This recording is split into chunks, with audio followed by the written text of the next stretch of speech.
There's a financial problem. There's an imbalance problem. There are basically 5 big forces through history that drive everything. Ray Dalio, the world's leading macro investor who warned ahead of the 2008 financial crisis, is sounding the alarm again. This time he says America is heading towards something far worse than a normal recession. If they don't, we're going to have a supply-demand problem for debt at the same time as we have these other problems. And the results of that will be worse than a normal recession. So he's suggesting an economic collapse on the scale of the 1930s Great Depression, something or the kind of crisis that can bring down empires. To be honest, these warnings of a US economic collapse have been sitting long on the internet. But with new events unfolding, I feel this is the correct time to dig deeper. In this video, we'll ask why exactly is Mr. Ray Dalio is sounding these alarms, and why do I believe it matters now the most? And most importantly, is the US really moving towards an imminent downfall?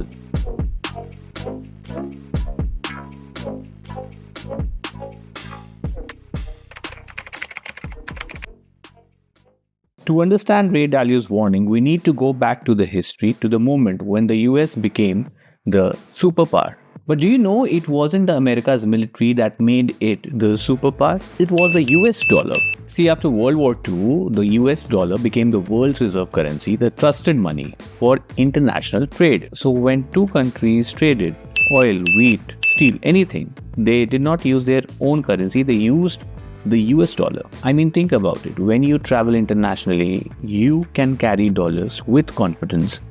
You can use them even in a European airport cafe. But can you be this sure with a rupee or a dinar? And that's the privilege of a reserve currency. But why did the world in the 1940s trusted the US dollar more than any other currency so that they made it the world's reserve currency? So here's the secret. Before America even entered the World War II, it was the major supplier of weapons and war goods to countries like the UK and the France. And you know how those countries used to pay to the USA? Mostly in gold. So by the end of the World War II, the United States held most of the world's gold reserves. For a currency to be trusted and stable, it had to be tied to gold. Now, since the USA had most of the gold in the world, most of the gold reserves in the world, the dollar became the most trusted and the reserve currency of the world. So when the world gathered at the Bretton Woods Conference in 1944, guess who had the power to tie most of its currency to gold? It was the USA and its US dollar. And that's how the dollar became the anchor of the global financial system. But do you know this reserve status gave America another superpower? The power was the ability to borrow in large sums. Because unlike other countries like in India or Brazil, USA now had not to worry about whether foreigners will accept its currency or not. Everyone wanted dollars for trade, savings, and safety.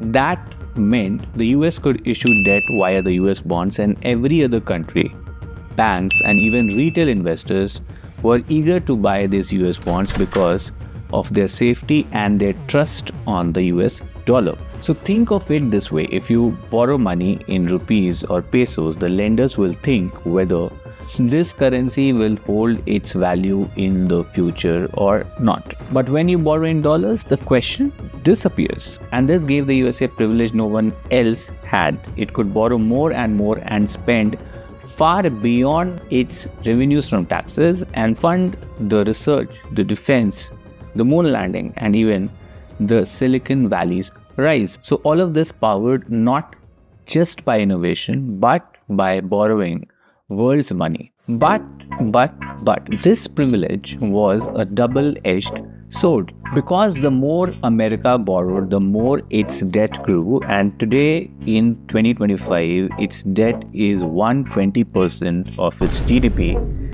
over $37 trillion. And Mr. Ray Dalio is not only suggesting a debt crisis, but a debt spiral crisis. What is debt spiral? So more debt means higher interest payments. Higher interest payments widen the deficit, of the USA. A wider deficit means more borrowing. It's a loop, and each turn of the spiral makes the system weaker and more fragile. It is eating America from the inside. But the story doesn't end here. So see, this is not the first time the US debt has exploded. During the World War II also, the US debt soared close to 120% of the GDP. But back then, something else was happening. So a mix of strong industrial growth combined with higher taxes and even inflation ate away the America's debt problem at this time in the 1940s, and America came out of it stronger. So the debt to GDP ratio also fell from its peak of 106% in 1946 all the way down to just 23% by 1974. But you know, the US today is not that lucky. Growth is slower, divisions are deeper, and the world no more is behind the US dollar as it used to be. And into this fragile system comes Mr. Donald Trump. Of the United States. So help me God. So help me God. Congratulations, Mr. President. See, Mr. Donald Trump's policies at making America first did one thing for sure. They shook the global confidence on the USA and the US dollar. So while America throws up walls, the world is building new alliances. Like, you just look around. BRICS has expanded now, bringing together economies like India, China, and Russia. Trade deals are being signed outside the dollar system. The world is not rallying behind America anymore. It is polarizing against it. As Mr. Ray Dalio explains, trade wars are like throwing stones into the global system. They disrupt the supply chains, reduce the efficiency, and shake confidence. And in a world already drowning in debt, that's the last thing you would want. Because here's the real risk. If distrust continues to grow, there may come a day when the world says we do not want US bonds at all. And we could already see some signs of USA losing its creditors. Foreign central banks, which once eagerly piled into US treasuries, are quietly pulling back. Their holdings in the New York Fed have fallen to the lowest level in more than a decade. And when they do buy, you can notice the shift. Instead of buying or locking into the long-term US bonds, they are moving into the short-term treasury bills. Why? Because long-term trust is fading on the US dollar. So just as a sign, you know that net inflows into the short-dated US Treasury funds hit almost $22 billion in just the first quarter of 2025. Meanwhile, the flows into the long-term US bonds was barely 1/10 of that, that is $2.6 billion only. So all this rush into the short-term US bonds rather than the US long-term bonds is because investors are looking for safety and they do not trust the US dollar and the USA as they used to be. So the question is, what happens if this trend accelerates? If the world says that we do not trust your long-term promises and we'll only take your short-term paper, then this is the risk that Mr. Ray Dalio warns us about, a debt-induced heart attack. Because remember the debt loop we were talking about? More debt means more interest means more borrowing. But when the buyers disappear, then the loop doesn't spiral, it snaps. And that's when an empire like an USA can fall.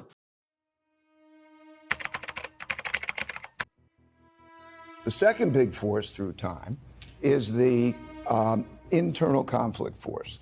The left and the right, differences in wealth and values causing a conflict. So another thing that Mr. Ray Dalio is worried about is not just America's debt, it's America breaking apart from the inside. But what does that mean? Let's see. Let's start with money. As per a report, since 1989, the richest 0.1% of the Americans have grown their share of the nation's wealth by 60%. At the same time, the bottom 50% have lost about half of their share of the nation's wealth. That means the rich keep rising while the ordinary Americans keep falling behind. So for a developed nation like the USA, that's a downfall of the great American dream. So the problem is, if people feel that the system is working only for the top, which apparently it is, then these people stop believing in the system at all. And what happens when people stop believing? They turn against it. They feel cheated, deranged, and left out. The young, especially when they lose hope, they do not just go quiet. they can become a destructive force that can ruin the nation itself. And the split here that we talked about is not only in money. USA is aggressively polarizing in politics too. For example, look at this month of October of 2025, where the US government shut down because the Republicans and the Democrats couldn't agree. And breaking tonight, the clock says just after midnight, the shutdown. Yeah, reopen the government so we can get back to work. So I'm anxious to administer the oath to her as soon as you guys vote to open the government. You don't want to be on the just The Senate was stuck.